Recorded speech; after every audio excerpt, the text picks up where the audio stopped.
Welcome to current affairs with Amit Shukla. તો પહેલો સવાલ છે યુપીએસસીના નવા અધ્યક્ષ કોણ બન્યા, અને આ સવાલ સાથે જેટલા બી યુપીએસસી રિગાર્ડિંગ ફેક્ટ્સ હશે, સાથે સાથે જે બી કોઈ નવી નિયુક્તિ હશે, એ તમામ વસ્તુ આ વિડીયોમાં તમને જોવા મળી જશે। તો યુપીએસસીના વર્તમાનમાં નવા અધ્યક્ષ કોણ બન્યા છે, તો કોણ બન્યું છે? ડોક્ટર અજય કુમાર સાહેબ। યુપીએસસીના અધ્યક્ષની નિમણૂક કોના દ્વારા કરવામાં આવે છે? તો રાષ્ટ્રપતિજી દ્વારા। કોના દ્વારા? રાષ્ટ્રપતિજી દ્વારા। અચ્છા, એક પોઈન્ટ બીજો भी कनेक्ट कर लो तो भी वर्तमान में द्रौपदी मुर्मू जी द्वारा राष्ट्रपति द्रौपदी मुर्मू जी द्वारा डॉक्टर अजय कुमार साहेब ની નિમણૂક કરવામાં આવી। ઓકે, તો એક પોઈન્ટ આ ધ્યાનમાં રાખી લો, જે ડોક્ટર અજય કુમાર સાહેબ છે પૂર્વ રક્ષા સચિવ રહી ચૂક્યા છે, તો એક પોઈન્ટ આ બી કન્સિડર કરી લેજો। સવાલ એ બી બની જાય કે જે આ ડોક્ટર અજય કુમાર સાહેબ છે એ કોની જગ્યા લેશે, માને કે કોની જગ્યાએ યુપીએસસીના અધ્યક્ષ બની રહ્યા છે? તો તેઓ પ્રીતિ સુદન મેમની જગ્યાએ, કોની? પ્રીતિ સુદન મેમની જગ્યાએ આ અધ્યક્ષ બની રહ્યા છે।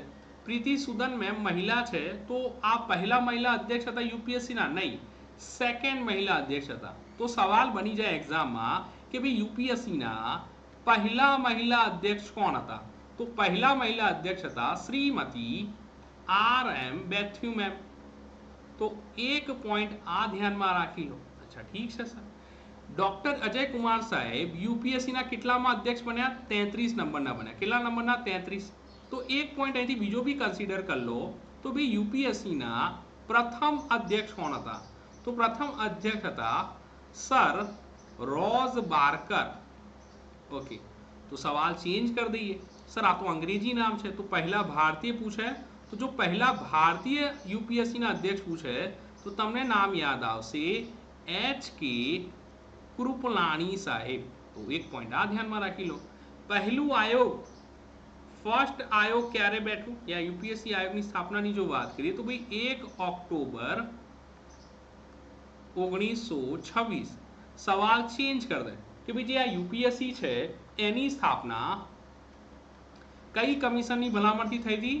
તો લી કમિશનની ભલામણથી। કોની ભલામણથી? લી કમિશન। અચ્છા, એક સવાલ આ બી બની જાય કે જે યુપીએસસી છે બી એના જે અધ્યક્ષ છે તો એમનો કાર્યકાળ કેટલો હોય?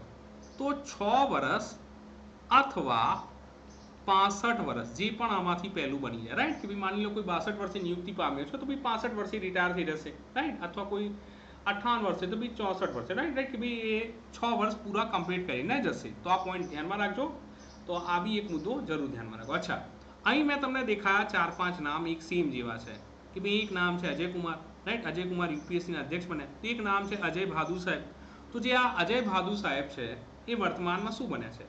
તો જે ગવર્મેન્ટ ઈ માર્કેટ પ્લેસ છે એના અધ્યક્ષ બન્યા। એક નામ છે અજય ભૂષણ પાંડે સાહેબ, જેઓ એશિયન ઇન્ફ્રાસ્ટ્રક્ચર ઇન્વેસ્ટમેન્ટ બેંકના ઉપાધ્યક્ષ બન્યા। એક નામ છે અજય શેઠ, જેઓ શું બન્યા છે? Finance secretary. ચલો ઠીક છે સર। ચલો આનંદની વાત છે સર, નિયુક્તિની વાત કરી હતી તો નિયુક્તિ યાદ કરાવી લો। વર્તમાનમાં ટ્રેન્ડિંગ નિયુક્તિ, તો દેખો ભાઈ ટ્રેન્ડિંગ નિયુક્તિથી જો વાત કરીએ તો મને એક જ નામ યાદ આવે છે ભાઈ આરબીઆઈના ગવર્નર। તો ભાઈ આરબીઆઈના ગવર્નર કોણ બન્યું? તો ભાઈ આરબીઆઈના ગવર્નર બન્યા છે સંજય મલ્હોત્રા સાહેબ। અચ્છા, સંજયથી એક નામ યાદ આવે, એક નામ છે કે સંજય મૂર્તિ સાહેબ। જે આ મૂર્તિ સાહેબ છે એ શું બન્યા છે? તો તમે કહી શકો કે ભાઈ શું બન્યા છે? કેગ બન્યા છે। શું બન્યા છે? કેગ બન્યા છે। સંજય મલ્હોત્રા સાહેબ કેટલામાં નંબરના અધ્યક્ષ બન્યા હતા? 26મા નંબરના આરબીઆઈ ગવર્નર બન્યા હતા। કેટલા? 26 નંબર। 26 નંબરથી શું કનેક્ટ કરી શકો? તો મને એક નામ યાદ આવે છે જ્ઞાનેશ કુમાર સાહેબ। ભાઈ આ જ્ઞાનેશ કુમાર કોણ છે? તો જે જ્ઞાનેશ કુમારની વાત કરીએ તો એ છે કોણ? તો તેઓ બન્યા હતા મુખ્ય ઇલેક્શન કમિશનર।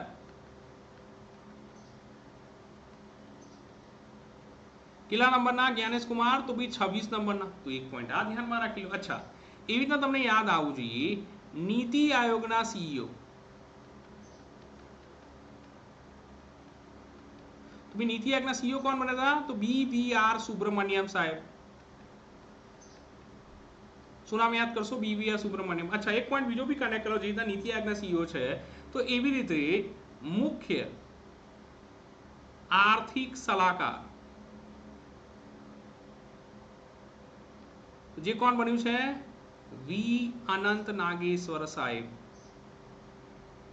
જેમ કે મેં કેગ કનેક્ટ કર્યું તેવી રીતના એક છે સીજીએ કોણ બન્યું હતું ભાઈ એસએસ ડુબે સાહેબ, તો એક પોઈન્ટ આ બી કનેક્ટ કરી શકો. ઠીક છે, તો આ મહત્વપૂર્ણ નિયુક્તિ હતી ને આ પ્રકારના વિડીયો વિથ ફેક્ટ્સ અને મજબૂત કહાની સાથે જોવા ઈચ્છતા તો બીજી અમારી યુટ્યુબ ચેનલ છે current affairs with Amit Shukla, Instagram handle current affairs with Amit Shukla, right. तो આ જ્યાં બી દેખતા હોય જરૂર ફોલો કરી લો. જો આ પ્રકારનો વિડીયો યોગ્ય લાગ્યો તો કમેન્ટ જરૂર કરો કે હા સાહેબ કંઈક કામ મજબૂત હતું. બાકી મળીશું નેક્સ્ટ વિડીયોમાં, ત્યાં સુધી વાંચો, તૈયારી કરો અને મોજ કરો.